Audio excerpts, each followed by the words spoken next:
પ્રકરણ 2 post office. Gaurishankar Joshi ધૂમકેતુ. જન્મ 12/12/1892. અવસાન 11/3/1965. ગૌરીશંકર ગોવર્ધનરામ જોશી ધૂમકેતુનો જન્મ સૌરાષ્ટ્રના વીરપુરમાં થયો હતો. ઈસવીસન 1920માં અંગ્રેજી સંસ્કૃત વિષયો સાથે સ્નાતક થયા. ગોંડલ રાજ્યની રેલવે ઓફિસમાં તેમજ એ પછી ગોંડલની હાઈસ્કૂલમાં નોકરી કરી.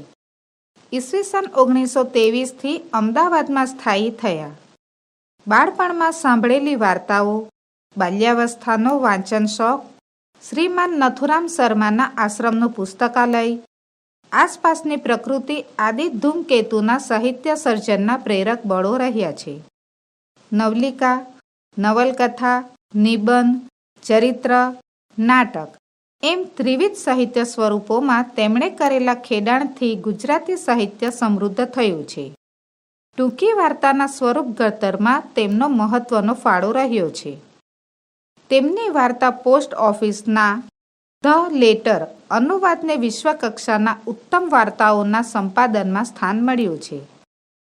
તણખા મંડળ ભાગ 1-4, અવશેષ, પ્રદીપ, ત્રિભેટો, આકાશદીપ જેવા 24 વાર્તા સંગ્રહોમાં 400 જેટલી નવલિકાઓ તેમણે આપી છે. ભાવનાશીલ પાત્રોનું નિર્માણ, કાવ્યમય વર્ણનો અને મનોહર ગદ્ય શૈલીને લીધે એમની વાર્તાઓ આકર્ષક બની છે.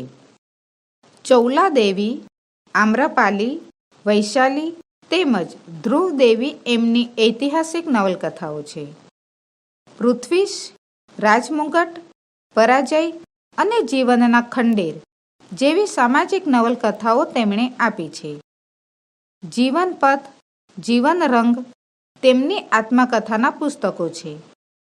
જીવનચક્ર, પગદંડી, જીવન વિચારણા વગેરે એમના નિબંધ સંગ્રહો છે. એકલવ્ય અને બીજા નાટકો તેમજ ઠંડી ક્રૂરતા અને બીજા નાટકો એમના નાટ્ય સંગ્રહો છે. ખલીલ જિબ્રાનના ધ પ્રોફેટનો અનુવાદ વિદાય વેળાએ એમનું નોંધપાત્ર પ્રદાન છે. ઈસવીસન 1935માં તેમને રણજીતરામ સુવર્ણચંદ્રક મળેલો. ઈસવીસન 1953માં તેમને નર્મદ ચંદ્રક અર્પણ થયેલો. ઈસવીસન 1944માં વડોદરામાં મળેલા ગુજરાતી સાહિત્ય પરિષદના અધિવેશનમાં સાહિત્ય વિભાગના પ્રમુખ હતા.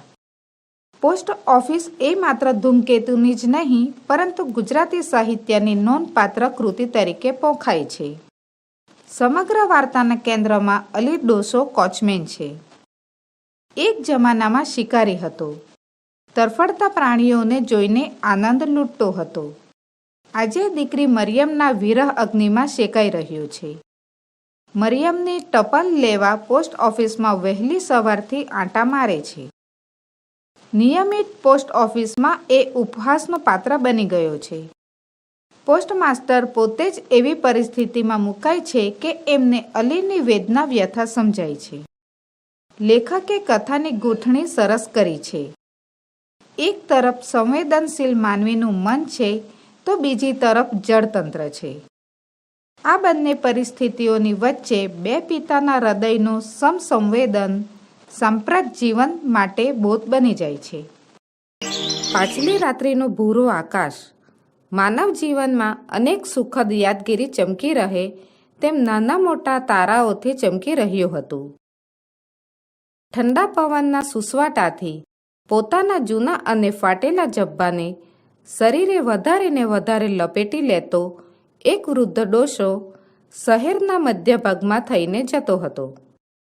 સ્વાધીન અવસ્થા ભોગવતા કેટલાક ઘરોમાંથી આ વખતે ઘંટીનો મધુર લાગતો અવાજ સ્ત્રીઓના ઝીણા સ્વર સાથે આવતો હતો. એકાદ કૂતરાનો અવાજ, કોઈક વહેલા ઉઠનારના પગરખાનો છેટેથી સંભળાતો શબ્દ કે કોઈ અકાળે જાગેલા પક્ષીનો સ્વર. એ સિવાય શહેર તદ્દન શાંત હતું. લોકો મીઠી નિંદ્રામાં ઘોરાતા હતા અને શિયાળાની ઠંડીથી રાત્રિ વધારે ગાઢ બનતી હતી.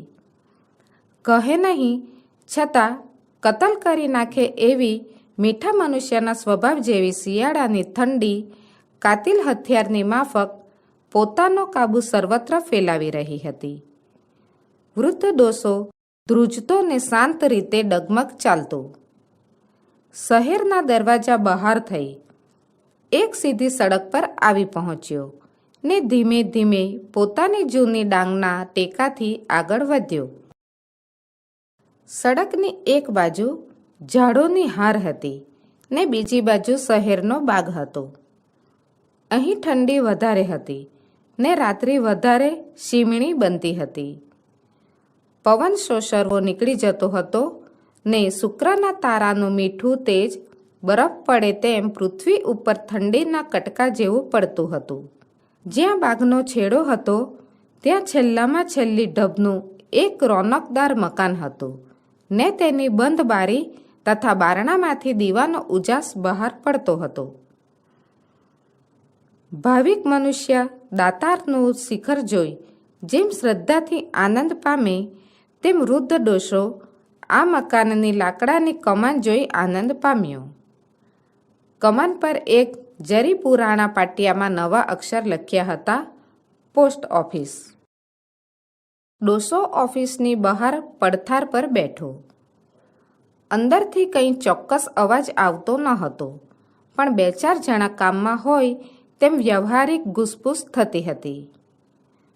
પોલીસ સુપ્રિન્ટેન્ડન્ટી અંદરથી અવાજ આવ્યો.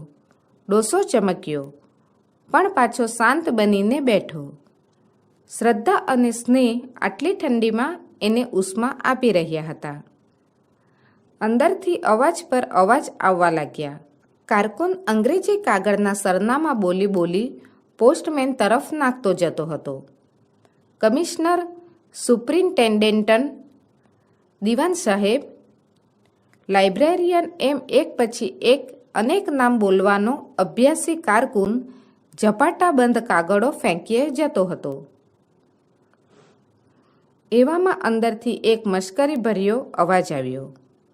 કોચમેન અલી ડોસા? વૃદ્ધ ડોસો હતો. ત્યાંથી બેઠો થયો. શ્રદ્ધાથી આકાશ સામે જોયું ને આગળ વધ્યો અને બારણા પર હાથ મૂક્યો.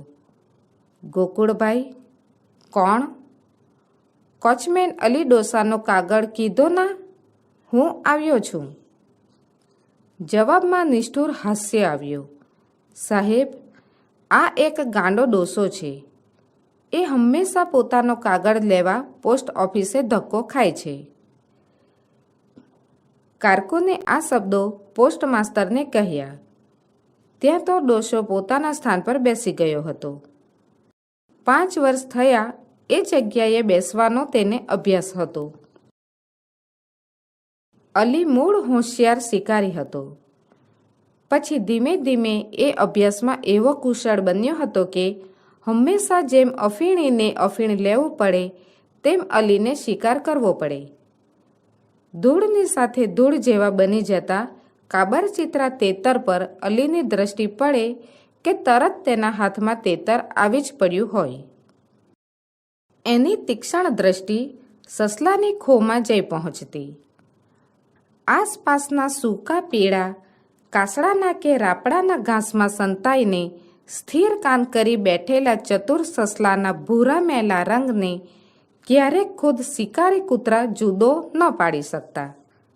આગળ વધી જતા ને સસલું બચી જતું. પરંતુ ઇટાલીના ગરુડ જેવી અલીની દ્રષ્ટિ બરાબર સસલાના કાન પર ચોંટતી અને બીજી જ પડે તે રહેતું નહીં. વળી ક્યારેક અલી મચ્છીમારનો મિત્ર બની જતો. પણ જ્યારે જીવન સંધ્યા પહોંચતી લાગે ત્યારે આ શિકારી અચાનક બીજી દિશામાં વળી ગયો. એની એકની એક દીકરી મરિયમ પરણીને સાસરે ગઈ. એના જમાઈને લશ્કરમાં નોકરી હતી, તેથી તે પંજાબ તરફ તેની સાથે ગઈ હતી અને જેને માટે તે જીવન નિભાવતો હતો તે મરિયમના છેલ્લા 5 વર્ષ થયા કાંઈ સમાચાર હતા નહીં. હવે અલીએ જાણ્યું કે સ્નેહ અને વિરહ શું છે. પહેલાં તો એ તેતરના બચ્ચાને આકુળ વ્યાકુળ દોડતા જોઈ હસતો આ એનો શિકારનો આનંદ હતો. શિકારનો રસ એની નસે નસમાં ઉતરી ગયો હતો. પરંતુ જે દિવસે મરિયમ ગઈ ને તેને જિંદગીમાં એકલતા લાગી તે દહાડાથી અલી શિકારે જતા શિકાર ભૂલી સ્થિર દ્રષ્ટિથી અનાજના ભરચક લીલા ખેતર જોઈ રહેતો. એને જિંદગીમાં પહેલી વખત સમજાયું કે કુદરતમાં સ્નેહની સૃષ્ટિ અને વિરહના આંસુ છે. પછી તો એક દિવસ અલી એક ખાખરાના ઝાડ નીચે બેસીને હૈયાફાટ રોયો. ત્યાર પછી હંમેશા સવારમાં 4 બજે ઉઠીને એ પોસ્ટ ઓફિસે આવતો. એનો કાગળ તો કોઈ દિવસ હોય નહીં, પણ મરિયમનો કાગળ એક દિવસ આવશે એવી ભક્તના જેવી શ્રદ્ધામાં અને આશાભર્યા ઉલ્લાસમાં તે હંમેશા સૌથી પહેલો પોસ્ટ ઓફિસે આવીને બેસતો. પોસ્ટ ઓફિસ કદાચ જગતમાં સૌથી રસહીન મકાન, એનું ધર્મક્ષેત્ર તીર્થસ્થાન બન્યું. એક જ જગ્યાએ ને એક જ ખૂણે તે હંમેશા બેસતો. એને એવો જાણ્યા પછી સૌ હસતા. પોસ્ટમેન મસ્કરી કરતા ને ક્યારેક મજાકમાં એનું નામ દઈ એને એ જગ્યા પરથી પોસ્ટ ઓફિસના બારણા સુધી કાગળ ન હોય છતાં ધક્કો ખવડાવતા. અખૂટ શ્રદ્ધાને ધૈર્ય હોય તેમ એ હંમેશા આવતો ને દરરોજ થાલે હાથે પાછો જતો. અલી બેઠો હતો એટલામાં એક પછી એક પટાવાળાઓ પોતપોતાની ઓફિસના કાગળો લેવા આવવા લાગ્યા. ઘણું કરીને પટાવાળા એ 20મી સદીમાં અધિકારીઓની સ્ત્રીઓના ખાનગી કારભારી જેવા છે. એટલે આખા શહેરના દરેકે દરેક ઓફિસરનો ખાનગી ઇતિહાસ અત્યારે વંચાતો. કોઈના માથા પર સાફો તો કોઈના પગમાં ચમચમાટી કરે તેવા બૂટ, એમ સૌ પોતપોતાનો વિશિષ્ટ ભાવ દર્શાવતા હતા. એટલામાં બારણું ખુલ્યું. દીવાના અજવાળામાં સામેની ખુરશી પર તંબુડા જેવું માથું ને હંમેશનો દિલગીરીભર્યો ઉદાસીન જેવો ચહેરો લઈ પોસ્ટ માસ્તર બેઠા હતા. કપાળ પર, મોં પર કે આંખમાં ક્યાંય તેજ ન હોય ત્યારે માણસ ઘણું કરીને ગોલ્ડ સ્મિથનો વિલેજ સ્કૂલ માસ્તર આ સદીનો કારકુન કે પોસ્ટ માસ્ટર હોય છે. અલી પોતાની જગ્યાએથી ખસ્યો નહીં. પોલીસ કમિશનર કારકુને બૂમ પાડીને એક થનથનાટ કરતા જુવાને પોલીસ કમિશનરના કાગળ લેવા હાથ આગળ ધર્યો. સુપ્રિન્ટેન્ડન્ટ બીજો એક પટાવાળો આગળ આવ્યો અને આમને આમ એ સહસ્ત્ર નામાવલી વિષ્ણુ ભક્તિની જેમ કારકુન હંમેશા પઢી જતો. અંતે સૌ ચાલ્યા ગયા. અલી ઉઠ્યો. પોસ્ટ ઓફિસમાં ચમત્કાર હોય તેમ તેને પ્રણામ કરી ચાલ્યો ગયો. અરે, સૈકાઓ પહેલાંનો ગામડિયો, આ માણસ ગાંડો છે? પોસ્ટ માસ્તરે પૂછ્યું. હા, કોણ? અલીના? હા સાહેબ, 5 વર્ષ થયા. ગમે તેવી ઋતુ હોય છતાં કાગળ લેવા આવે છે. એનો કાગળ ભાગ્યે જ હોય છે, કારકુને જવાબ આપ્યો. કોણ નવરું બેઠું છે? હંમેશ તે કાગળ ક્યાંથી હોય? અરે સાહેબ, પણ એનું મગજ જ ચસકી ગયું છે. તે પહેલાં બહુ પાપ કરતો, એમાં કોઈ થાનકમાં દોષ કર્યો. ભાઈ, કર્યા ભોગવવા છે. પોસ્ટમેને ટેકો આપ્યો. ગાંડા બહુ વિચિત્ર હોય છે. હા, અમદાવાદમાં મેં એક વખત એક ગાંડો જોયો હતો. તે આખો દિવસ ધૂળના ઢગલા જ કરતો, બસ બીજું કાંઈ નહીં. બીજા એક ગાંડાને હંમેશા નદીને કાંઠે જઈ સાંજે એક પથ્થર પર પાણી રેડવાની ટેવ હતી. અરે, એક ગાંડાને એવી ટેવ હતી કે આખો દિવસ આગળ ને પાછળ ચાલ્યા જ કરે. બીજો એક કવિતા ગાયા કરતો. એક જણ પોતાને ગાલે લપાટો જ માર્યા કરતો ને પછી કોઈક મારે છે એમ માનીને રોયા કરતો. આજે પોસ્ટ ઓફિસમાં ગાંડાનું પુરાણ નીકળ્યું હતું. હંમેશા આવું એકાદ પ્રકરણ છેડીને એના પર 2-4 મિનિટ વાત કરી આરામ લેવાની ટેવ લગભગ બધા જ નોકર વર્ગમાં દારૂની ટેવની જેમ પેસી ગઈ છે. પોસ્ટ માસ્તર છેવટે અને જતાં જતાં કહ્યું, માળું, ગાંડાની પણ દુનિયા લાગે છે. ગાંડા આપણને ગાંડા માનતા હશે અને ગાંડાની સૃષ્ટિ કવિની સૃષ્ટિ જેવી હશે. છેલ્લા શબ્દ બોલતા પોસ્ટ માસ્તર હસીને ચાલ્યા ગયા. એક કારકુન વખત મળે જરા ગાંડા ઘેલા જોડી કાઢતો ને એને સૌ ખીજવતા. પોસ્ટ માસ્તરે છેલ્લું વાક્ય એટલા જ માટે હસતા હસતા એની તરફ ફરીને કહ્યું હતું. પોસ્ટ ઓફિસ હતી તેવી શાંત બની રહી. એક દિવસ અલી 2-3 દિવસ સુધી આવ્યો નહીં.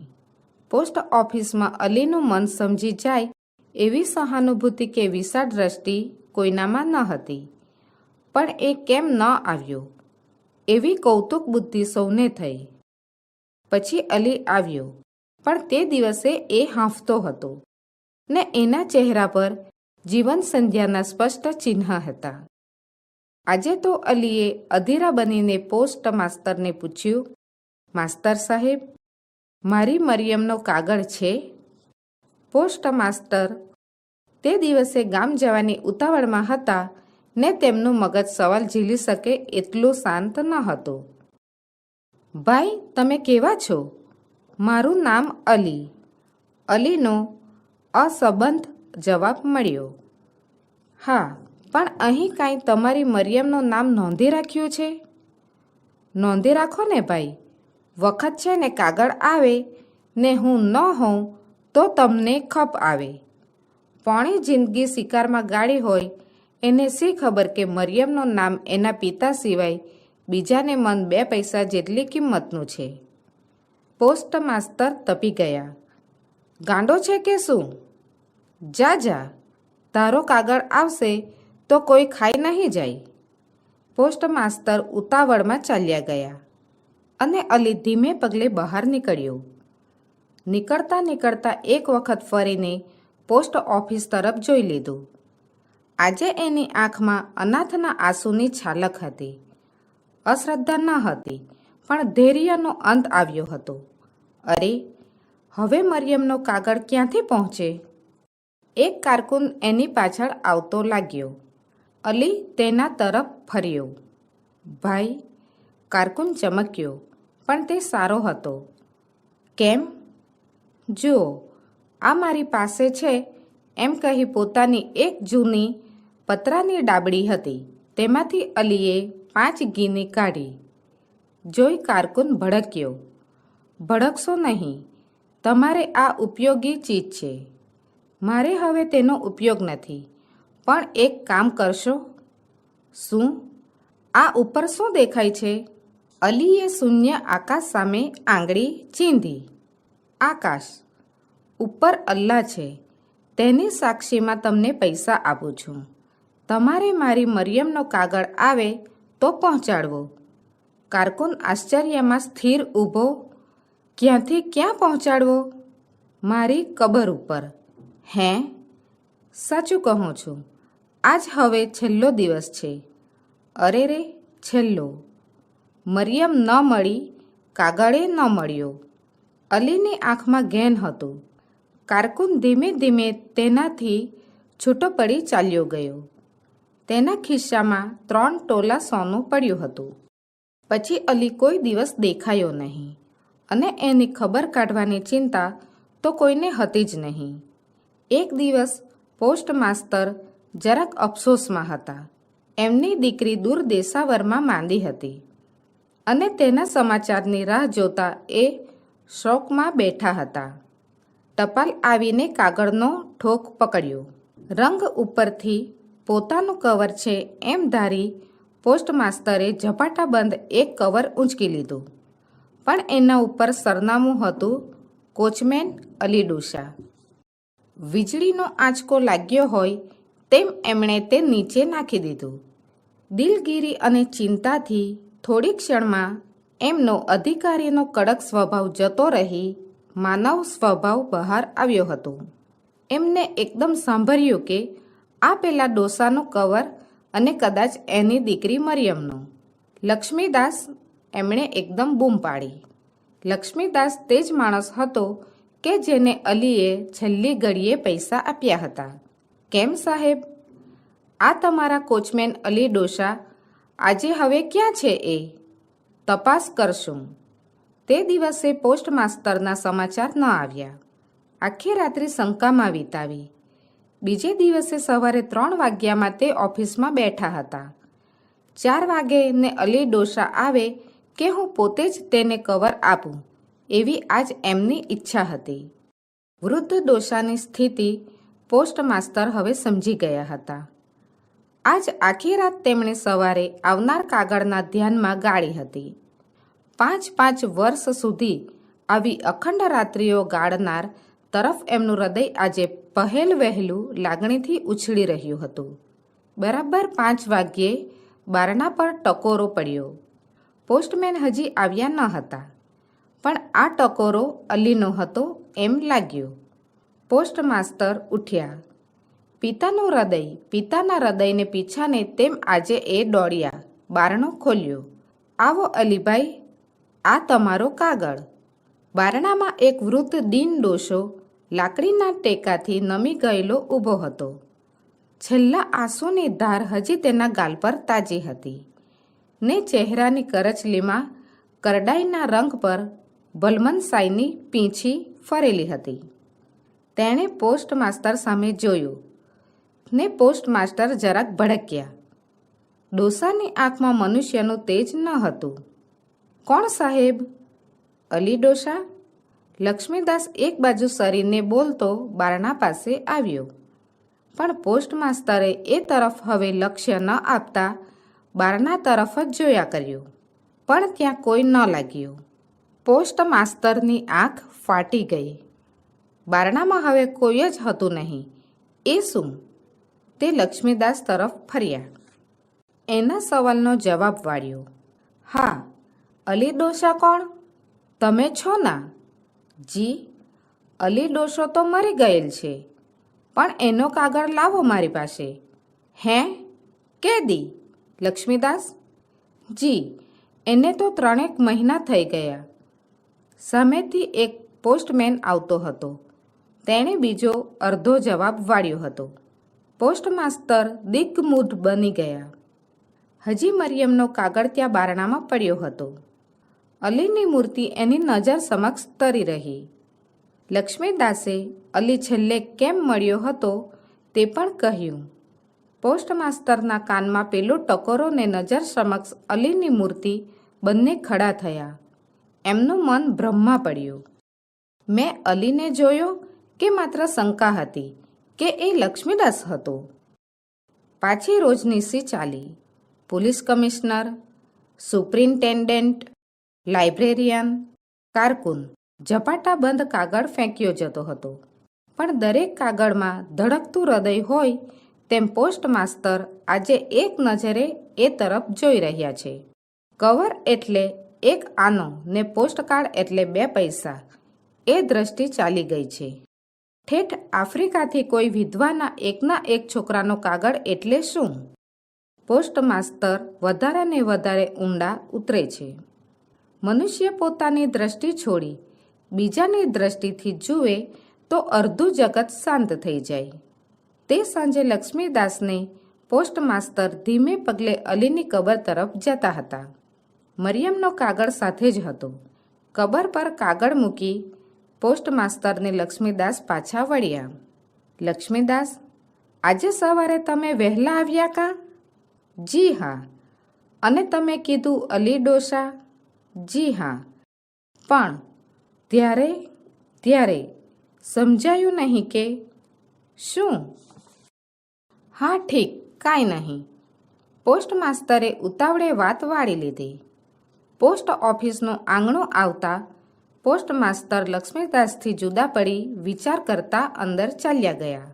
એમનું પિતા તરીકેનું હૃદય અલીને ન સમજવા માટે ડંખતું હતું ને આજે હજી પોતાની દીકરીના સમાચાર ન હતા, માટે પાછા સમાચારની ચિંતામાં તે રાત્રિ ગાળવાના હતા.